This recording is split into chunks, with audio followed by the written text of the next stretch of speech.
રાજ્યમાં ભારે વરસાદની આગાહીને પગલે મહેસૂલ વિભાગના અધિક મુખ્ય સચિવ શ્રી જયંતિ રવિએ ગાંધીનગર સ્થિત સ્ટેટ ઇમરજન્સી ઓપરેશન સેન્ટરની મુલાકાત લીધી હતી। આ દરમિયાન તેમણે અધિકારીઓ સાથે ઉચ્ચ સ્તરીય સમીક્ષા બેઠક યોજી હતી। રાજ્યના વિવિધ જિલ્લાઓમાં વરસાદની સ્થિતિ તેમજ પૂર નિયંત્રણ માટે કરવામાં આવેલી તૈયારીઓની વિગતવાર માહિતી મેળવી હતી।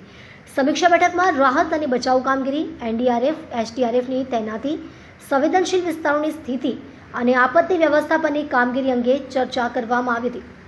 અધિક મુખ્ય સચિવે તમામ વિભાગો વચ્ચે સતત સંકલન જાળવી રાખવા અને તાત્કાલિક પ્રતિસાદ માટે સજ્જ રહેવા માટે સૂચના આપી હતી।